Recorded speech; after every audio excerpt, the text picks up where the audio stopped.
actually just took ours off in Anchorage. Like, Oh, really? and then we got a late snow too. Of course. Recently, yeah. I'm coming from like the east side of town, Oh, okay. which usually gets like a little bit more snow. So Okay. I had like 4 inches, which 3-4 inches, That's a lot. which was a lot. I felt like it was a lot, yeah. Yeah. But you get drive 10 minutes and it's Yeah. nothing really. Yeah. Okay, I'll give it another minute or so here. Pretty official camera. When I saw that they were doing the live stream, I was like, oh no. Okay. I don't think mind I'm in gonna. person, but I do not. I'm just glad I don't see myself doing it. I think I'm gonna call it. I'm gonna start. Pretty often. It's mostly just industry things. Yeah. Hello, everyone. Hello. I'm going to start here. I think there may be a few more people trickling in, but that's fine. Welcome. My name is Jeanette Lee. I am a senior researcher and Alaska lead for Sightline. I just flew in yesterday to Portland, and I'm very at home. So thanks, Portland. So this is one of the first breakout sessions of the conference. Good choice. Thanks for being here. We have a great panel today. I'd like to do some housekeeping first before we get started. So number one, please silence your phones. You haven't already. And then we are going to be doing this Q&A format a little bit differently. We'll be taking questions throughout the session. So so if you'd like to interject, you can please raise your hand. That'd be great. What else? Okay. All right, and then just kind of getting to the goals of the panel. We tend to talk about the benefits of pro-YIMBY zoning reforms is really to market housing. The goal of this panel is to explore how these reforms also affect affordable housing options and people who live in affordable homes. So our panel members represent both the affordable and market rate housing spaces, and they'll be sharing their insights into zoning reforms in Oregon, and how housing providers of all stripes work together toward more abundant housing. So Julia Metz has nearly a decade experience in the affordable housing field, including urban planning, design, construction management, and engagement. In her role as the community development and housing manager at Ethos Catholic Charities of Oregon, she is focused on new affordable housing that addresses chronic homelessness and related health impacts. Paul Vecchio is the founding principal of Ethos Development based in Portland that prioritizes accessible pricing and resident experience. Paul serves on the real estate advisory boards of Crowd Ground, a Portland community land trust, and Central City Concern, an integrated housing and healthcare services platform addressing those affected with houselessness and addiction. And Preston Korst is the director of government relations at Habitat for Humanity, Portland region. He oversees the government grants portfolio and works with elected leaders and partners to ensure that public budgets meet the region's growing demand for affordable housing. He also manages the organization's efforts on zoning reform, including a landmark bill that made Oregon the first U.S. state to ban single-detached zoning. Now, audience, our panelists are interested in learning a little bit more about you. So we're going to do a quick poll.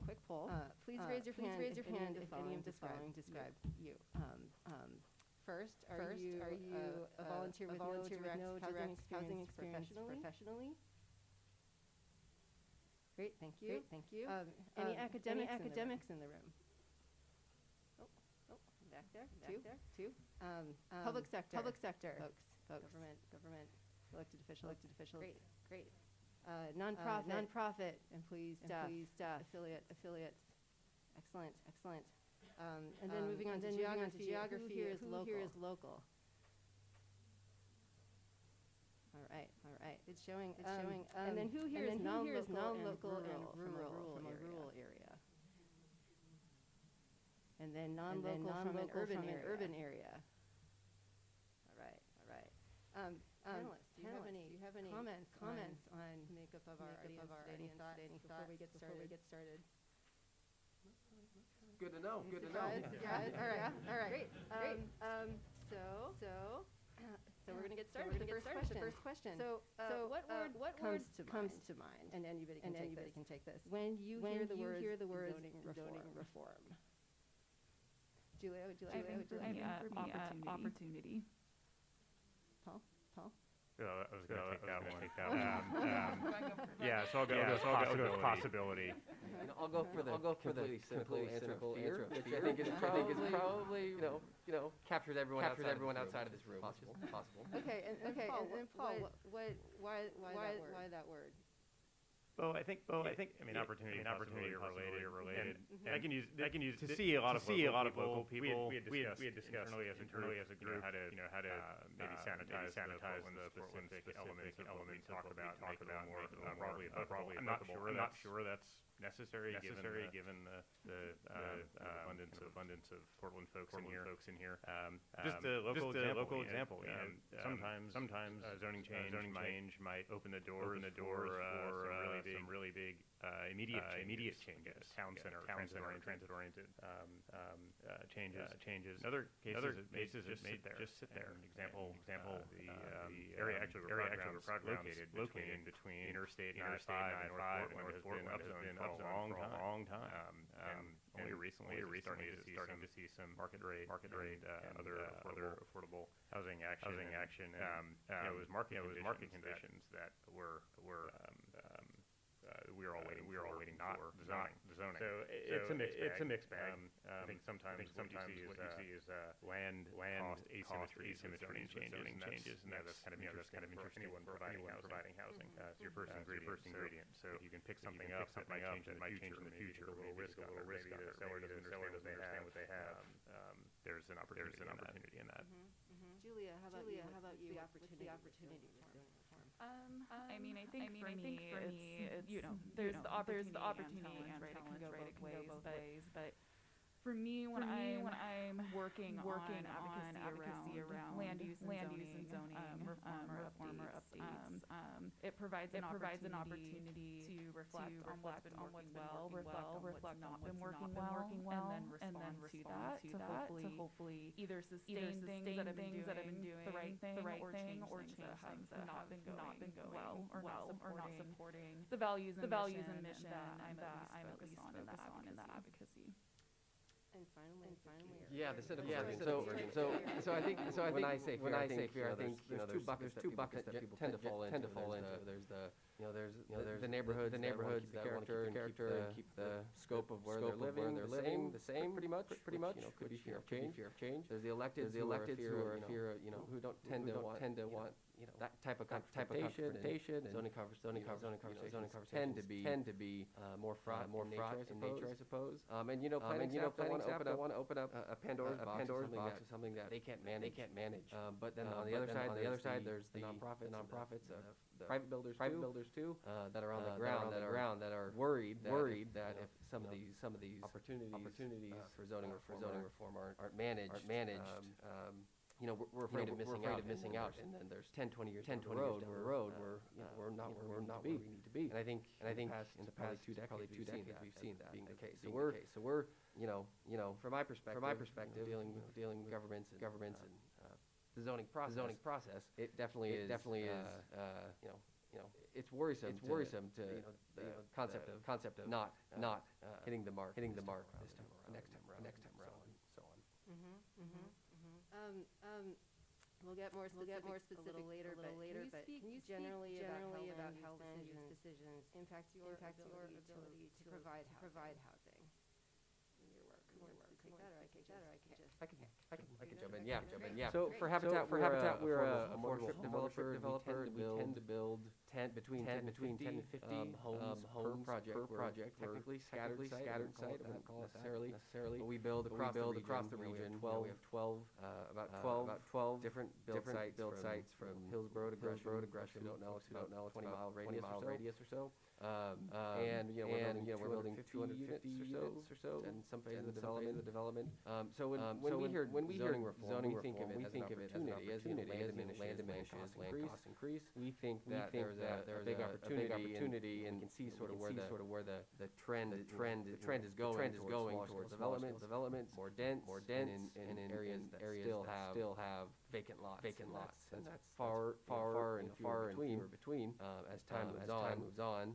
So I would say that for us, when we engage in the zoning reform process or anything to land use, I think we really look at it from a how many more units can we add to a specific, because the more units we add, even if it's the difference between 4 and 6, that it makes it a lot better for us financially, but it also means usually does mean the difference between our being able to serve the pipeline that we have. And the demand, as I say, the land opportunity decreases. We're seeing the need for our services pretty much double every few years. We have in our last application round, we had 35 homes up for sale, and we had 1,100 applicants, and that was in the matter of 2 weeks. So every time we can add one more unit, that means that we can expand our services, and one more family is taken off. The rental market, and it frees up subsidized rental unit. And generally speaking, it just means our ability to serve becomes efficient and much more replicable. Keep doing it more and more. I can layer in on that from the affordable housing nonprofit side of things. So for us, I mean, obviously, right, land use changes define what you can build there first of all. And so Preston's point, how many units can actually fit on a setbacks, FAR, all of that gets delineated by that, which then impacts our ability to provide units. It also relates to how quickly we can provide units because of the review types. Again, how many hoops are there for us to jump through. I also think that one of the reasons that it's important for us in our organization that we track that is because those changes by jurisdiction can really show or reflect what the jurisdiction's values are, which can also have kind of a trickle out in terms of interest, funding, support for your project, political weight, all of those things. And so by a city choosing to prioritize affordable housing for their zoning, that shows a value for affordable housing and an importance of affordable housing, which can help us outside of that realm as well. And then also with that, ideally there's flexibility being built into these changes, meaning it allows us to efficiently and effectively provide affordable housing that can be responsive to the unique site itself, the unique needs of the clients that we're hoping to serve there, really be thoughtful and responsive to the engagement that we're doing to end users. So it's not just you can only do one development one way on the site. So the more flexibility, the better being able to be responsive to what our funders are asking us to do, what our clients are hoping to get out of that, and then also the mission of our organization. So I think all of those things kind of get wrapped up into what can seem like just a simple code update. That's what you can build here, but again, all of that kind of cascades into other realms of our goals on a project. Great. So my perspective, I think it's probably worth sharing with you all what my company does. My bio, I think was one was written 2 years ago when we considered doing this. And two, sort of the nonprofit sanitized version. We're a market rate housing development company. We build mostly consider mid-market 75 unit apartment buildings. It's smaller than what National Mill Creek or Alliance will do, and bigger than what most local players can do. We operate here in Portland and in Tacoma. And we have some what are experimental deals, co-living projects at a smaller scale, some missing middle type housing, just kind of local projects that were interesting to us. And we're trying to make replicable so that other people can do. So I'll answer this question in a way that also allows me to get a point across that I intended to in this panel. So I think the definition of zoning, land use decision, maybe we can be a little broad with that. Sometimes choices made during permitting process might resemble in other places would be a land use decision, or maybe the city changing their administrative interpretation of something. There's really not a great way to push back on that. And it happens pretty regularly. And for us, being a locally run development company that has some kind of we're values-oriented firm, qualified that way. We're sort of a gasket between the community and its needs and large capital. Taking money from big sources go back to REIT pension funds, and the pitch for my project can be totally different for them versus other groups. And as a result, we want things to be foreseeable. So zoning, land use decisions matter a lot when they're frequent. That's typically bad because things are different than what we thought they'd be. So you want things to be as foreseeable as possible. You want it to go as quickly as possible. You can get a permit in 6 months in Hillsborough, but it takes you 18 months in Portland. You've got your $1 million of pre-development deal costs at 3 times as long. You're delivering into a totally different environment than you thought you might have been more often than not, especially these days. So land use decisions are every in it. It can tectonically change. It can tectonic shift in what you thought you were getting. Sometimes for the better. Some examples of that, but often with some challenges. So my Portland that turned into something of a housing negative reinforcing. And this is the point I want to get across from the private sector side. There's not enough housing being built. People try to legislate ways to get outcomes for the groups that they're advocating for. As a result, it makes it harder to build market rate housing, which causes less of it to be built. More of a need for affordable housing. Advocate more for the groups they're trying to advocate for, and we end up with less and less supply. To the point where my company was 16% of the county's housing pipeline in first quarter of 21. It's not because we're big. I would just say you're trying to change. Think about removing rules instead of creating more, possibly open the floodgates. Given the opportunity, market rate will build affordable housing. They just don't know it. They'll just oversupply. Before we move on to the next question, any responses to Paul's comment? Or we can. Okay. I jump in a little bit. I don't disagree with the supply market. That's a reality. But and we talked about this before too. But it's just something I always want to point out too, that there are populations that we serve. So, for example, our organization focuses a lot on serving folks who've experienced chronic homelessness. As well as have other disabling conditions. And so those are folks who, frankly, will never be well served by the quote-unquote affordable housing that may naturally be provided by the market, even in the best-case scenario. So we need both. I can't do it without Paul. Paul also can't do it without us. And so, right, because we're serving different folks within our communities with different needs. So there is an importance of what I call capital A affordable housing being supported and promoted by, whatever if you want to call it, carrots in the code. With us, we see it as opportunities to essentially compete in the market by being able to have a little bit more density, a little more height, that type of stuff. Again, helps us kind of play in the sandbox, so to speak, while also serving the populations that really will never be well served by what the market would, quote unquote, naturally provide, even if we get to that ideal supply place. But I also agree that we can't suffocate our overall housing market supply, because that's a big problem as well. So, yeah. Yeah. Thanks for that, both of you.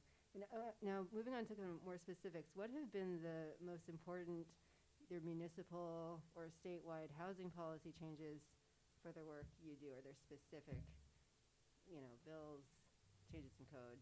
Maybe choose one or two.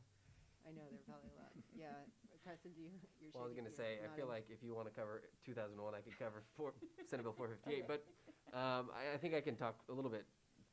I can talk generally about how Oregon obviously gets a reputation for being innovative in terms of being the first to ban some of these restrictive zoning categories for single-family dwellings, and I think, as I said, Julie probably has more experience on that.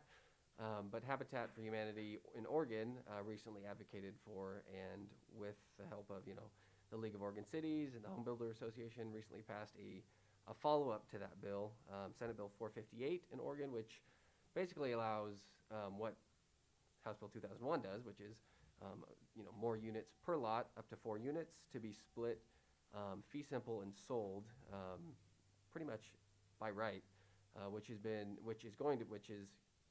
I think we are 2-3 months away from that coming into effect. So it was a state mandate, and the cities now have until July 1 to basically figure it out. So we're working with Portland and other jurisdictions as they implement that into their code. But we're also, as they open up the code, we're kind of working with jurisdictions to sort of nudge them towards a way that will increase and basically provide affordability bonuses for builders that are building, up to 80% of area median income. But that ability to split the lots that was identified at the state level and basically mandated, with a little bit of funding for, like, I think there was some funding for feasibility assessments and housing supply and needs overall. So as the cities begin to process that and work it in, we are, as an organization, leaning in and engaging as much as possible in that work. What feasibility assessments are you talking about? I think they just gave some money so that cities could identify what the risk, the challenges, and what the population looks like in the next 10 years, I believe it was. Basically requires them to take a look at their housing supply and take a look at their housing overall, which helps them and helps builders as well. Yeah, and we have a question in the back. Yeah, so you mentioned 80% of AMI, and one thing you said earlier about how some of the people who come to affordable housing will never be able to make it in the naturally occurring affordable housing. And I feel like that there's such a wide span of AMI served by affordable housing development, and they serve very different classes of people. So I'm curious how the AMI mix of affordable housing development affects the politics of it, and how it's affected by the zoning reform. So do you think the zoning reform caused you to be able to provide different AMI mixes? I could take that, yeah. So for us, we think the mixed income opportunities that are embedded in our projects make the project stronger. They really do. And Habitat, by and large, we serve between 35 and 60% AMI. The majority of our clients are in that area. The average salary or the average income of our client partners are like $40,000. So I think we're proving the model that even very low income earners can access permanent home ownership. They can build the equity there, but there's also a higher gap. As Portland becomes less affordable, there is a need to serve that higher level income, and so we're partnering with people like Proud Ground, who serve that up to 80% AMI, and that mix helps us better. It makes the products that we build, the 30-40 units, it makes it cheaper to build because some of their higher level income mortgages are subsidizing the lower level incomes of their neighbors that will be. And also to your question around how that plays into the politics, it's huge. Every elected official, has their focus essentially, subset of who's in need of affordable housing and who they want to make sure they're able to say that they helped, right? So you have folks who are like super focused on affordable home ownership, which is great. I used to do that. Then you have people who are super focused on people who are experiencing homelessness. Great, I do that right now. And everything in between, all of those are needs. And so you definitely see that kind of political jockeying happening in the back where someone really wants to make sure the AMI that is, their platform or most important to them is getting written into the code. And some of that often, you'll see most often that coming in by wanting to cap it at no higher than 60% AMI and sometimes even below that. The thing I always like to remind everyone, and especially elected officials, is consistency is key. So my funding comes in brackets. Basically, all the funding I work with is either 30% AMI or up to 60% AMI. If you do me something weird and wonky in between, like that's gonna make my life chaotic, it's gonna make tracking chaotic. It means it's probably not gonna get leverage as much as you want. Where affordable homeownership funding in the state of Oregon sometimes goes up to 100 or 120% AMI, depending on the source.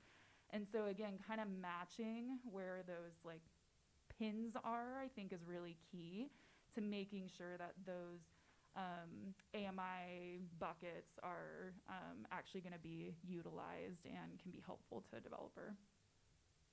Great. Well, thanks for that. That was a really interesting question. Thank you. So back to the question of, key policy changes for the work you do, and if you could name one or two that have been really important in the last, several years. Yeah, I'll take that. So inclusionary housing, and we probably should hover on that. I know there's a panel next that's meant to talk about it specifically, but just definitionally, inclusionary housing is adding affordable units to market rate units, and I don't believe there's a market rate developer on that panel, so I'd like to leave my thoughts with the group in advance. But that policy was, basically it still shapes the housing market here in Portland. My company, I'd say, wouldn't be what it is without that having happened, because it created a vacuum for about 6 months when nobody was transacting. Because there were about 5 years worth of housing supply went in for some version of entitlement, either permit, which is hard to do, it's a big investment, but mostly design review applications, which is a $15,000 pencil sketch that you put in and then buy time with. So that kind of all happened in, I think it was 2017, 18, thank you. Then nobody was doing anything early the next year, and we happened to have a site that we could expand the size of, happened to meet a capital source out of Austin, Texas, and sort of everything came together for us to kind of scale up and provide something that no one had ever done. So we did 2 deals right away, immediately after that passed, and that we were the first and the third EA early assistance meeting post-IZ, and the formula that we set up, other people did, whether they followed us or came to the same conclusion separately on how to make it work economically. I don't think it's generally positive for housing production, but it did provide an opportunity for us at that time. Great. And Julia?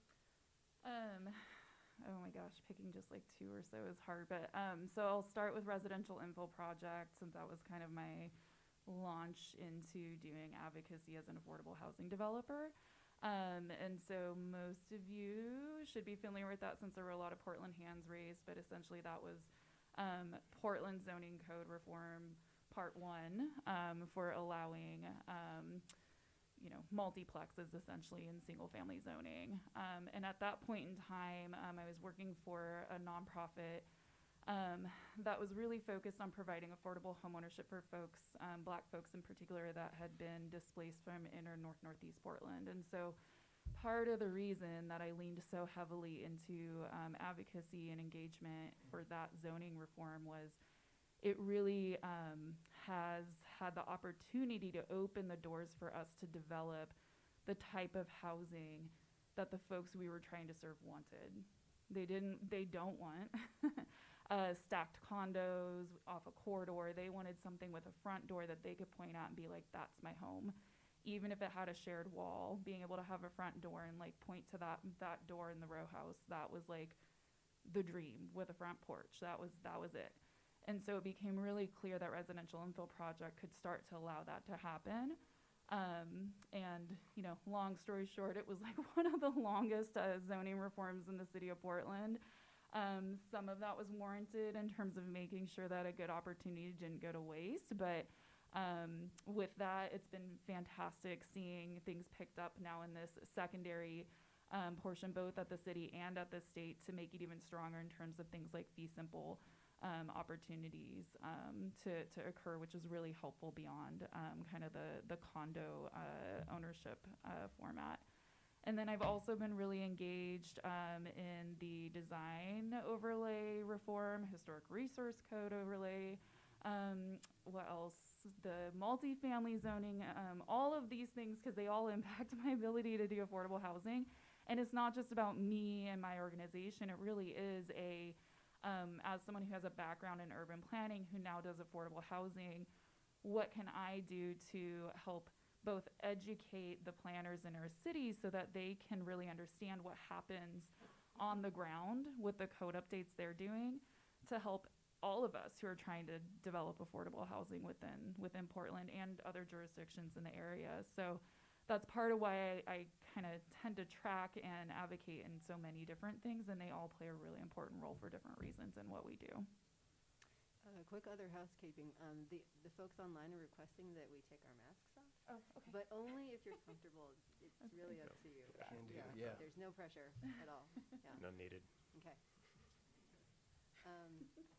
Well, now Paul, you had pointed to one of the biggest sticking points in housing policy from your perspective, and so that's maybe the next question. You know, what is on people's wish lists in terms of future changes? What would you most like to see? There's probably a long list too, but maybe just choose one or two again. Yeah, I mean, locally, from the market rate side,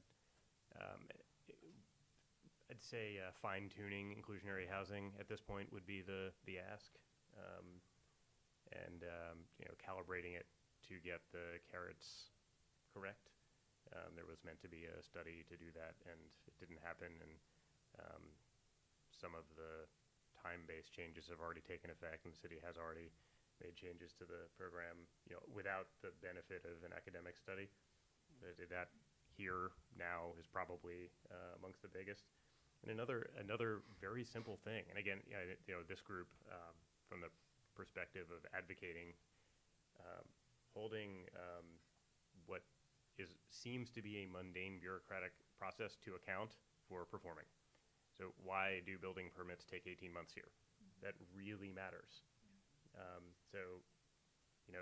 Maybe state law that says it has to happen in 6 months. It happens in other places in 6 months, so I don't know why it can't happen here. Yeah, I would second the speed of permitting, both in terms of just predictability for any developer. That's really key to be able to know how long to budget for the permitting process. But on the affordable housing side of things, we also have a lot of funding that have some pretty significant cliffs if we don't hit the dates and those deadlines. And so the more inefficient the permitting process, the more at risk all of our funding is. In the really unfortunate event that you actually fall off one of those cliffs, that then also impacts your organization's ability to get funding in the future. So it's pretty substantial, as well as we need affordable housing as quickly as possible, right? And so even all those other things aside, the longer it takes us to go through the permitting process, the longer folks are waiting for much needed housing. And so I agree, the need to there's the shiny star that is BPS in Portland, but BDS is like almost more important in a lot of ways, right? Because they're the enforcers. They're the ones who actually do the process once we're there, along with all of the other associated bureaus that are doing reviews. And so getting those timelines a little more keyed in, getting some urgency, and with that, budget for staff, right? A lot of it is they're not getting the money they need to have staff. And so all of those pieces are really important, and something that I know a lot of us are really interested in focusing on the affordable housing side as well right now. Just really quickly for the out-of-towners, what is BPS? The Bureau of Planning and Sustainability, and then the Bureau of Development Services. So BPS is essentially kind of the long-range planning. The city separates them out. BDS is essentially current planning, and so the folks who actually process the permitting processes and reviews. I just want to ask if anyone in the audience is involved in permitting and wants to comment. Now is your, oh, great. Mm-hmm. Yes. I work in Austin, Texas, and I'm so glad you asked, because I do think one interesting thing, I don't know if you're aware of, is in a couple legislative sessions ago, our real estate council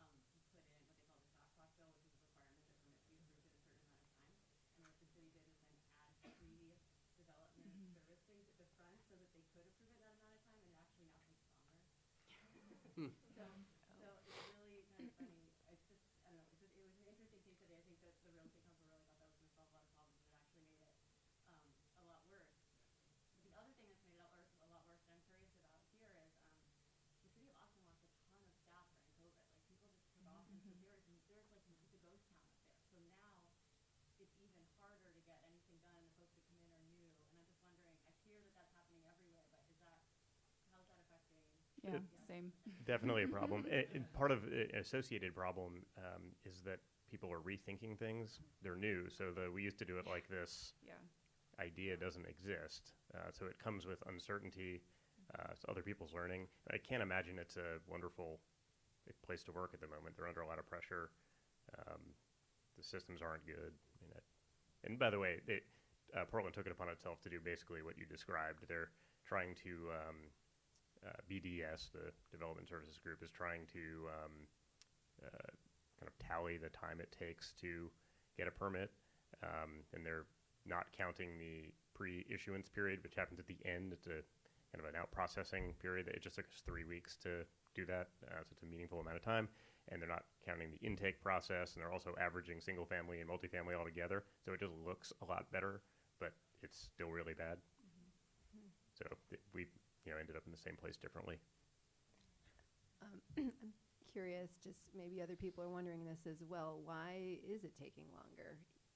Right now it's taking longer because It's- so staff. Is this okay? And then the people who they are hiring are new, so they're learning like on the job. Okay. I think it's a resource. Yeah. I think they need to do some stuff. So it wasn't necessarily the policy change, that it was a badly implemented Yeah, that was change. the first thing, and then COVID. And then COVID. Got it. Okay. Yes. Oh, yes. My name is Amy. I used to be on the development and permitting side in Florida. And you do get backed up, especially with really little tiny projects. But I have to ask the panelists, what we don't hear is how long it takes for your designers to respond to comments. And sometimes you get permits or plans where the designers haven't read the code, which means that results in sometimes wholesale changes, which pushes the projects back. So it becomes very difficult when you get a project in that doesn't comply with the code and you have to send it back. So part of the problem with the period is the back and forth that goes on between the project designers and those of us who have to review those processes. And it gets even worse when the code is not complied with and it has to go back through some sort of public hearing process. That can really set you back. So how do you communicate with your designers to make sure that they have read the code and that they are giving you a product that is compliant? Because that has a lot to do with the time that it takes. And we never hear about that. We always hear about city staff. Yeah, it's certainly relevant. I can. So the question, I guess in sum is, how are we getting assurances from designers that they're designing to code, and that private sector response time to permitting questions contributes to the overall duration of permitting? I think that's totally, it's a legitimate point. I can say, at this moment in this place, if you look at it, Portland MSA is not Portland proper. So I think what we're generally talking about as the city of Portland.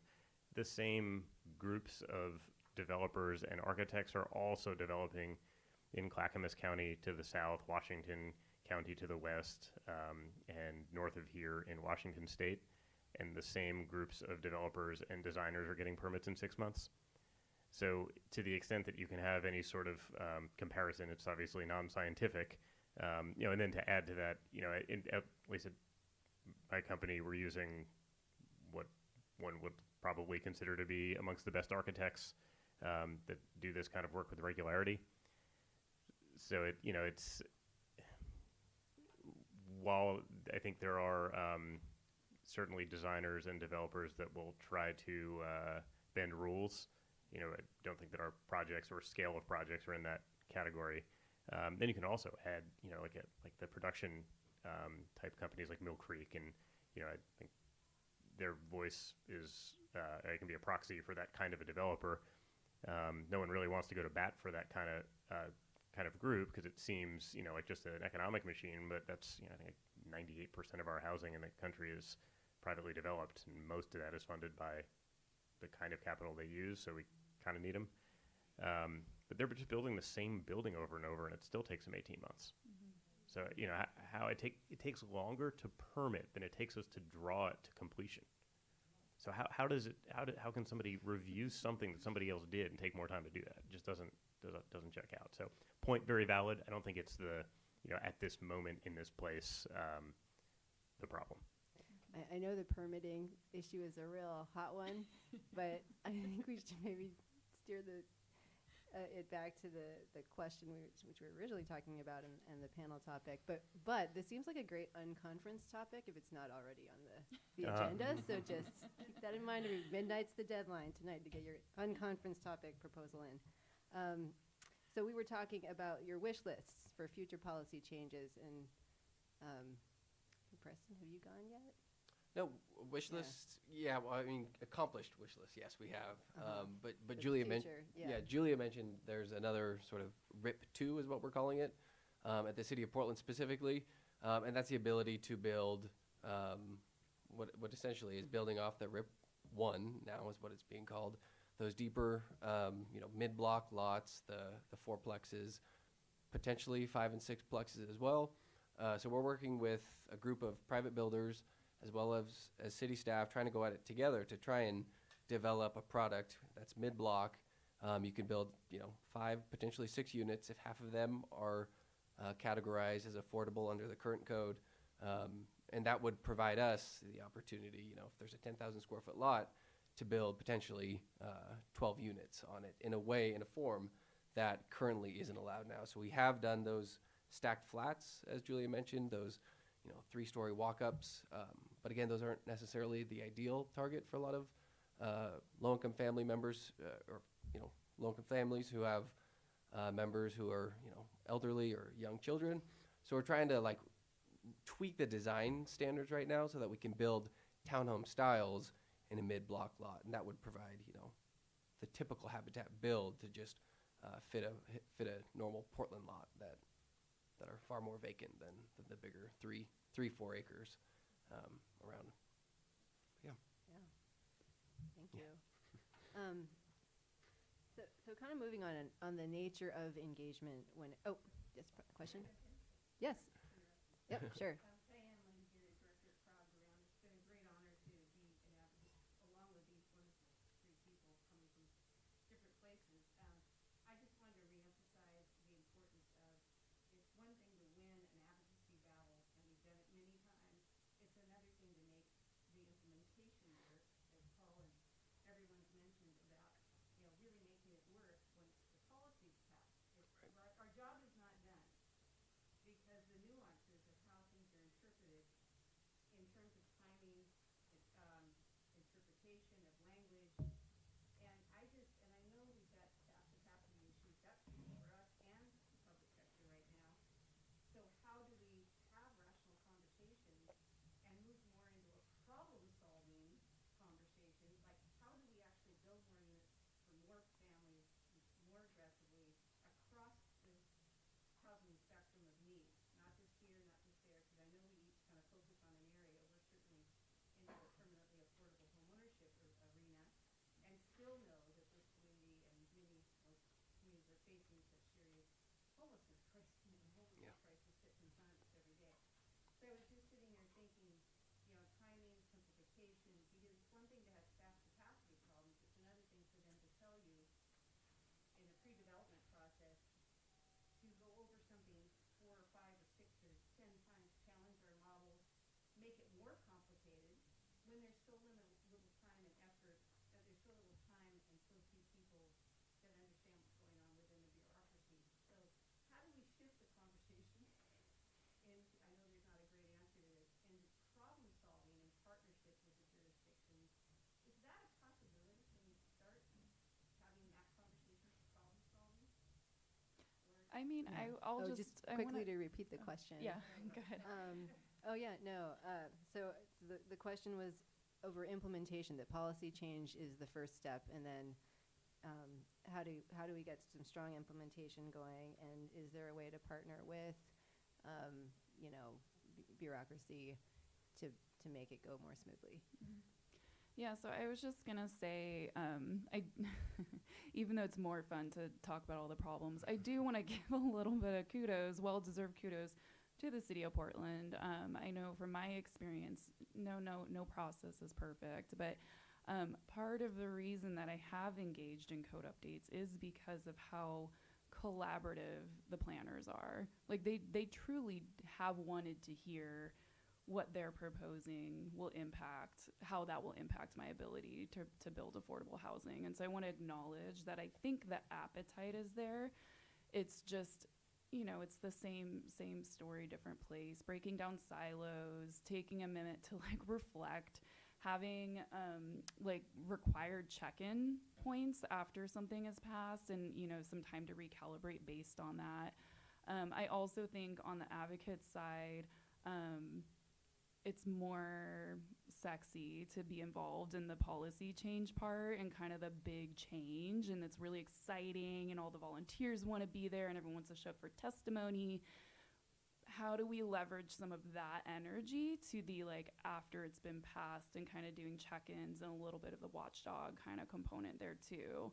And so I think it's both sides of the story, right? We have to be as willing on the advocacy side to do the follow-up, which is kind of tedious, and then with that, find the right folks within the city, be it the elected officials or the planners on the ground. Frankly, I think it's the planners on the ground most of the time who are going to be the folks who are going to be the best collaborators on that. So I think it's there. It's just funneling the energy and all the limited time and capacity we have. Charter review, maybe it may help. City people in the city of Portland are looking. What does the structure of government look like? And if you can improve the way that your government operates, then some of those challenges you don't have to rely on elected officials as being heads of the departments who, let's face it, don't necessarily have the expertise or knowledge oftentimes to manage that process. So looking at the way the structure, the table set up, really could be an option too. Mm-hmm. And how do you engage, Preston, when you are doing policy advocacy? Who are you talking to, and how are you communicating with them? Yeah, well, I think it's important to look at the ecosystem. I really do think that a policy change or the implementation of a policy is better when you have everyone at the table, whether it's private builders, nonprofits, the planners, the electeds at the same time. Having constant communication really is the best. And COVID has actually helped a little bit in that because, Zoom meetings are a lot easier to get, 10, 12 people on than they used to be. So I think just having an ecosystem where shared communication is preferred is probably the best way to do it. We, at Habitat, we have a group of 5 or 6 affordable home ownership developers or service providers that we work with. And we, we'll meet with every single member of staff on the council side. People, elected official staff, will meet with the city planners weekly when a change is being, put about. And then we'll also try and talk with as many private builders as we can who are willing to engage with us. So I think, just having that, like I say, ecosystem of communication sharing is probably the best way to start. Mm-hmm.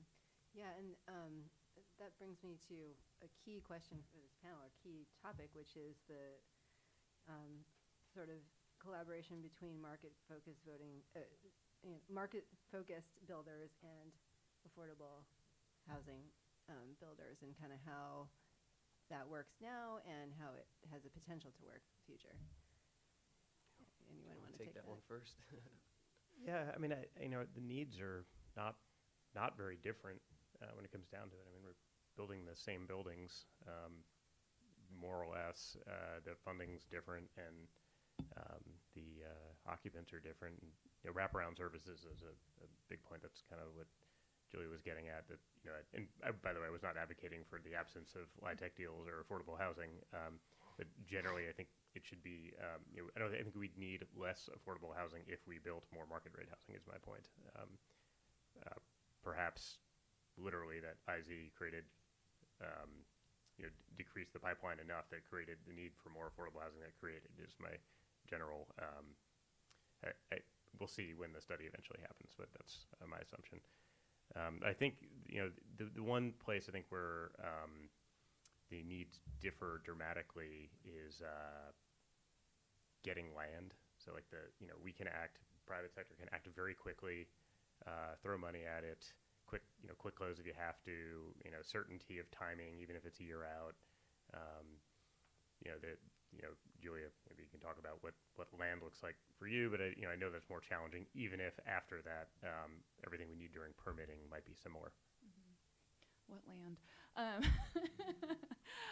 Yeah, I mean, I would say, first I'll kind of connect some of the dots that we do as a nonprofit affordable housing developer partner with private developers as well. For a lot of the reasons Paul was just naming, they might have access to land that they want to do something good with, and so then we can come in and partner with them on that, or be the service provider. So those partnerships exist, and again, it's precisely why I said earlier, like, I need Paul, Paul needs me, like, the private and the nonprofit and the public sectors all play a role in this.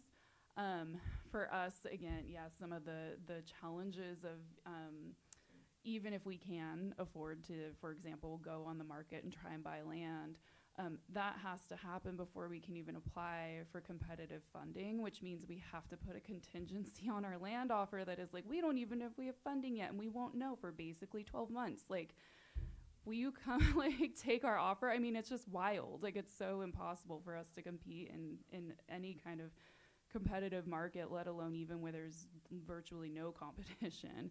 And so I think, again, there's just like so many different ways that we can complement each other in terms of the type of work that we're doing based on kind of a quote unquote market focus versus a mission focus, and capital A again, affordable housing process.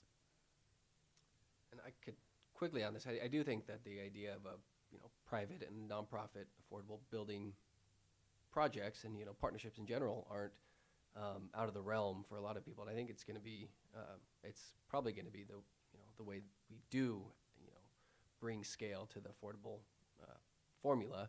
But I think it's Toronto and Habitat for Humanity in Toronto, I believe, has largely moved away from themselves being the developer and have been partnering with the private developers to build these tower type buildings where they provide the families, they provide the subsidies, and they access a lot of the same SDC waivers and other zoning upgrades that wouldn't otherwise be possible. So I think the partnership scale, partnership to scale is probably a untapped idea in the city of Portland and this area in general. So I think there's another opportunity for us to move in that direction, hopefully. And then this question is kind of in the spirit of communication and understanding each other maybe better.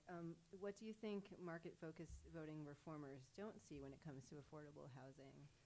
Are there blind spots? And if so, what are they? Are there any?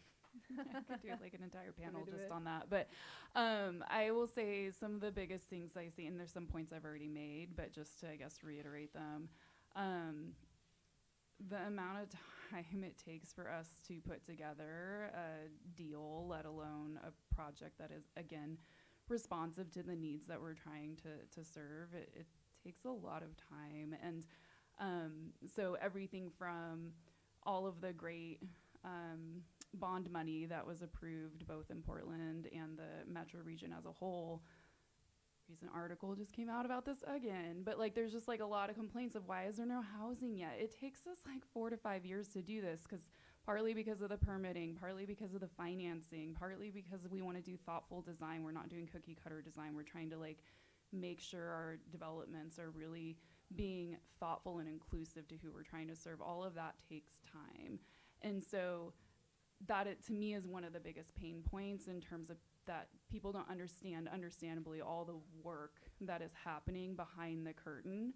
I've never been so busy as I've been in the last like 2.5 years as an affordable housing developer. And I've heard the same from people who've been in the industry way longer than me, that the amount of work that we're all doing right now is just wild. So it's happening. It's just like a lot of it's behind the scenes and you don't see it till the ribbon cutting, right? And so it feels like it takes a really long time. And then again, with that, the amount of funding, the layers of funding that we have to do. And so many of those are competitive. And so it's multiple competitive funding applications, multiple months of writing these applications, the work that our architects have to put in to try and put together a design, the contractors.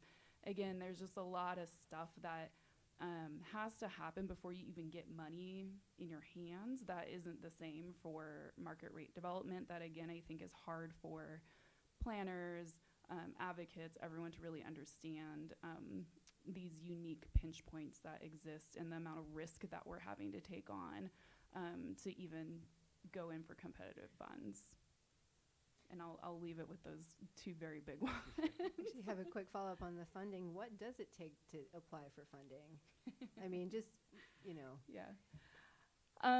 So it depends on if it's local or state, but the short version of it is it's a combination of, you have to have a full functioning pro forma, right? So both show that you can afford to build the building and then that the building can afford to be operated. And that is, its own complex process of actually getting a project that pencils, in essence. So with that, you're trying to do just enough design work to understand what your building needs, how big it needs to be, any unique design elements, but not too much design because you can't afford to pay your architects yet because you have no money. And then same with that, having your general contractors putting together an estimate to, again, tell you that, well, right now this is about what it costs, and we think escalation when we get in the ground in about 18 months or 2 years will be about this. I mean, this year, that's just blown all of those estimates out. Like, there's none of those are holding anymore, right? So it's a guessing game. And then on top of that, we have to write, pages and pages and pages of narrative about our organization, the services we're going to provide, the people we're going to serve. And again, I'm not saying it's not warranted, because there needs to be checks and balances for public dollars to make sure that the folks who are getting the money are going to do good with it. And there's more need than there is funding, and so of course it needs to be competitive, but the lift is just wild. And so for context, most of the time we have 3 months to work on these funding applications because of how intense it is.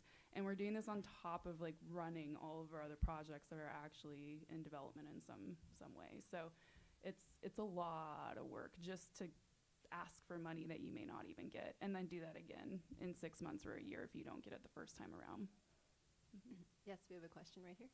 So with all the challenges you just mentioned for financing and the need to be competitive, what would you change to make it an easier lift for your organization or similar ones? So the question was, what would Julia change if she could just wave a wand in terms of the funding mechanisms to make it easier to obtain it? First and foremost, consistency in terms of the information that's being requested, and that would be both for local and state. So a lot of the times, again, we're layering local and state and 5 other versions of funding, and every single funder asks the same question, but just different enough that you have to actually rewrite everything, because if you don't rewrite it, you're going to get docked points because you didn't answer the question in just the right way. And so I'd say consistency. I will, again, give kudos to the state of Oregon and Portland, because they've been doing better about this in terms of timing as well, in terms of when you're first in money, when you're applying for that, and then when your secondary chunk of money, when you're going for that. So you're not, so A, you actually have your first in money secured, so that then when you're applying for the other funding, you have that. But also, so we're not writing like 10 funding applications all at once, because all the funding's available at one time. So I'll give the state and the city of Portland some kudos on that front, because they have gotten a little better about that. And then I think just a little bit more transparency around why they're asking what they're asking and the scores associated with that, because it sometimes feels like it's more like you're getting scored on your ability to read between the lines as opposed to actually answering the question. And if I could add to that quickly, I think another thing we touched on a little bit is the ability to own and acquire land ahead of all these application times. Because if you don't have the land, oftentimes you're not even going to consider applying for a lot of these applications. And oftentimes you're not, even allowed to without having some land under your feet. So if the city, the state, all these jurisdictions can at least, think about that process first. So we're advocating at the city and a couple other places for them to have a dedicated land acquisition fund ahead of a lot of these other sources that they're proposing. So if we have a land acquisition fund, we can acquire land. We can start the process of applying for these. We can start the process of designing designing and applying for permits. But without the land and without, the subsidy to get the land, for us it takes, about $150,000 per unit to make it affordable for a family to purchase at their income range. So it helps us start to get that plus $1,000 ahead of the application. We have a couple questions here. I think that Yeah, he sort of partially just did this, but I actually was curious to hear the other panelists basically answer that same question, kind of setting aside the bureaucratic process and time delays. What is the one thing, whether it's elimination of density requirements, or building codes, if you could wave that magic wand, what would be the one thing that you would identify as the biggest barrier to your ability to actually execute on these projects that seem shovel ready, but for one reason or another aren't able to get done? I think I just said it land for us, for sure, yeah. Yep. I guess there's only one person left. okay. And there was another question, I think. Oh, yes. Hi, I wanted to make a comment about something that I'm with Cambridge City Council of Cambridge, Massachusetts, something that we just did about a year and a half ago that touches on all of this, but yielding good results. So just wanted to tell people what that was. Mm-hmm. And I don't know if you want to answer his question first and then get to me, or. Yeah. Well, I think his question maybe was answered-ish, or does anybody have anything to add? Yeah, I might be the Yeah. only one that didn't Yeah. answer it directly, and I mean, I'll just repeat things that I said before. And the inclusionary housing issue is hard for market rate developers. One, because the bonus density doesn't offset the cost. It also makes the project bigger, so you're carrying more risk to get less profit producing units, which is ultimately what we're pitching to investors. But I have to say that that the physical environment is hard for market rate developers because it's harder to pitch kind of emerging submarkets when the try to be delicate here, the kind of physical characteristics and personal safety issues that exist today. And those are complex matrix of issues that we need to solve as a society to be able to get to the version of Portland we had in 2018. So it's an uphill battle for me to get funding out of Texas and even New York, Miami, increasingly, when people see Portland on the news sort of highlights the bad components. So I think there are some significant barriers to market rate development that aren't in the kind of zoning permitting conversation at all, but they're certainly related because you're pitching the curb appeal, and what's on the curb matters. Oh, yes. You had a comment that you wanted to make out of Cambridge?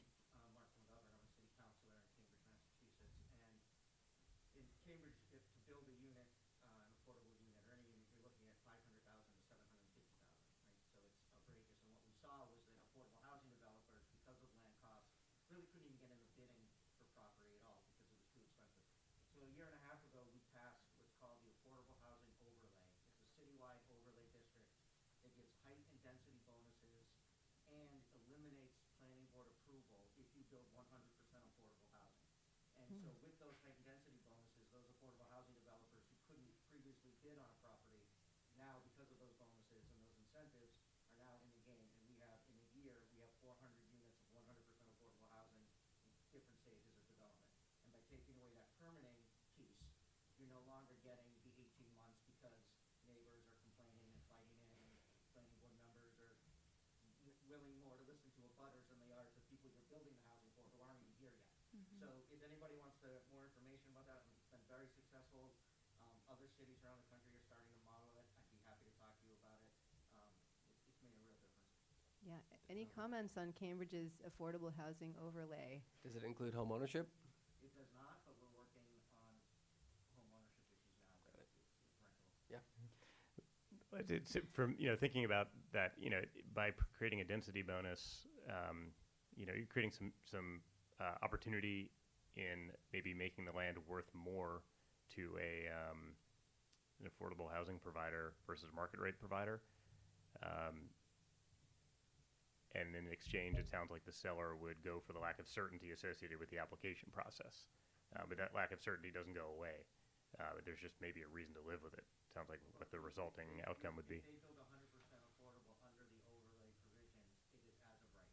So it is certain. So when you go for your funding, you can say, this is an overlay project, we will get to do this. We don't have to get zoning reform or special permission. It's an as of right project for 100% affordable housing. We have another I wanna question. hear what Or Eli has to say. did you want to respond? Yeah. Did you want to? Yeah. Well, I'm curious if you're gonna build on what he was just trying. I guess there's Yeah. a little difference in the landscape Yeah. on both cities. I think that in Cambridge, most stuff, you have to go through a discretionary process to build it. And this provides a direct route where you don't have to go through the discretionary process. In Portland, almost all these buildings, up to 4 or 5 stories, is all by right. They're the standard. So we do provide some incentive FAR bonuses for affordable, but whether Paul's project or anyone's project up there, they can check the boxes to build within the goal. And I think that unfortunately, that's not the case in Austin and Cambridge. Yeah. But there's a big barrier. It's true in the Bay Area also, where almost every project has to go through the discretionary process. And here, based on Oregon land use rules, we have to meet all of our housing needs through very aggressive standards. And that's a great rule for Oregon. That was along the line I was gonna note, Eli. Thank you. Yeah. We have another question here. Yes. So speaking to the implementation and time issues that you talked about how long it takes, how difficult it can be, what might be some ways that advocates could get involved in that? Would it look like advocating for more planners in the budget cycle? Would it maybe like target a certain length of time for stuff to be approved in? What are some things we can do about that? Yes. I'd say at the moment, I mean, The question was. what can advocates do to affect change in the permitting process, timing, and I think it really just comes down to timing. But I would say, here in Portland, Dan Ryan's office is in charge of housing, and I mean, I think he understands. I mean, I know he understands the issues. I've spoken with him about it. He's dealing with a management challenge, and a personnel challenge. So one of the suggestions you made was to advocate for more people. I think that's great. That needs to happen. Yes, the answer is yes to that. Transparency on the part of those bureaus, because there's some entrenched interests, both elected and staff. So, looking at the reports that are put out with a critical eye, and trying to get some truth out of the bureaus so that we can understand academically what the problems are to solve them. And yeah, I'd say, at the state, looking at timelines. I mean, there is just for example, and how Portland operates, there is a state mandate for land use actions of 6 months, I believe. But in Portland, when you when you submit a land use application, there's a form that you have to sign away your right to the 6-month period, or they won't allow you to submit new information to the application. But there's always going to be new information because they're going to ask a question. So they're basically more or less saying, hope you got it right or sign away your 6 months. I mean, it took me 2.5 years to process the last one I did. Just, one of the people here knows a lot about it. So, the relationship between what already exists at the state and what the city is doing. And I'm sure there are, analogs in other places where that might apply. And I also just want to know, I think from at least where I sit, just kind of name some of the roles and benefits that advocates play in this process. And so I think that there is power in numbers. And so even when you have elected officials who understand the challenge, they need kind of the political backstop to sometimes be the one to bring up something that may or may not be super popular. So if there's a lot of people showing up to testify, that helps them kind of be like, well, the people said this is what they want. And so that helps. And so that power in numbers piece, I think, working with your local housing providers to educate yourself so that then you can help educate elected officials and planners, because we're really busy. And so as much as I love being in rooms with our council members to kind of help educate them about decisions and how that impacts affordable housing, the more that I can essentially outsource that to advocates who have taken the time to understand that with me, that's really powerful, because I also need to be building the housing. And so I'm like an advocate on a side job. Like, that's not actually the number one thing on my job description. And so I just say those two, like the people power piece is really big. And so, yeah, advocating for more budget, advocating for, you know, reviews on land use review types through the discretionary processes. So design review, we just, for example, in Portland passed some things to allow affordable housing to go through a staff level review as opposed to hearings to help try and streamline things. And also just, you know, if you're not in Portland, talk to your providers and talk to your developers and find out what are those pinch points and advocate based on what they're telling you, not what you think is happening, because they're kind of the ones on the ground experiencing it. I would add to that quickly. I think what's unique in Portland, but probably other places as well, is that there's not necessarily a comprehensive housing plan in general. So having funding dedicated to those types of, I don't know, whether it's research or, you know, just a team to dedicate, having a target, a goal, and then you can build from that, you know, who you need on planning side, who you need on the development services side, and you can sort of work towards it. But as it stands now, there's a lot of jurisdictions don't have a concrete, you know, thorough investigative review of what they need to do for housing in the next 5, 10, 20 years, which is important. Ooh, if we have time for one more question. I think the first hand I saw was in the back there. Yeah. We did.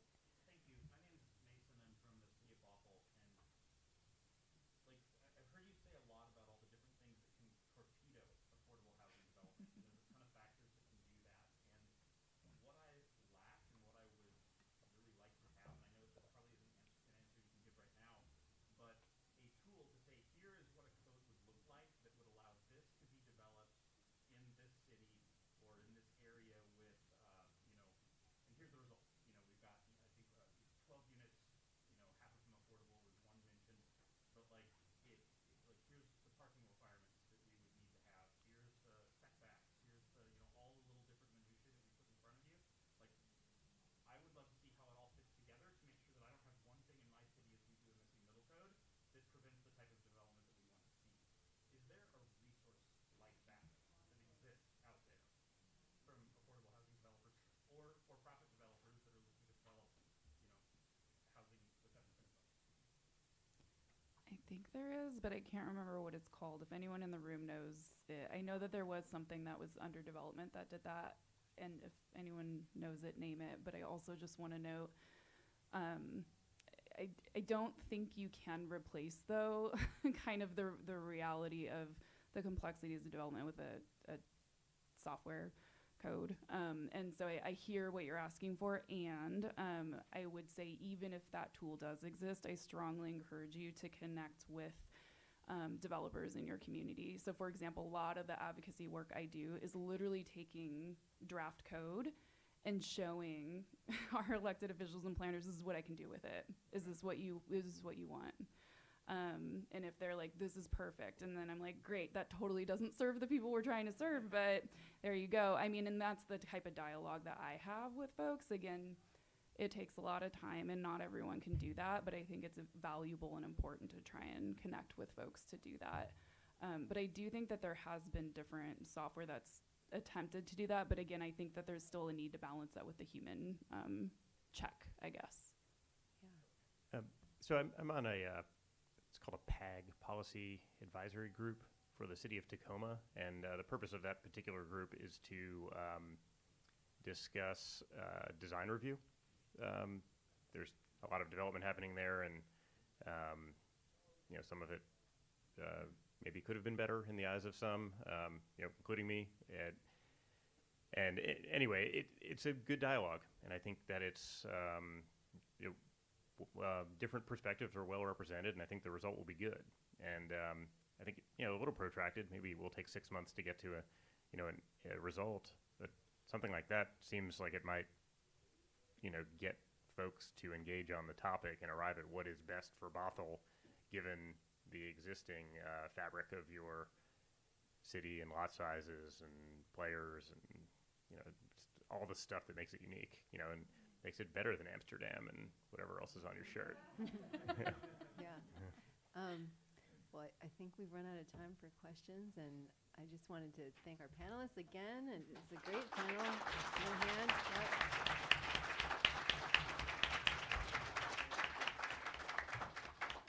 And I believe we're meeting back upstairs for lunch in the ballroom.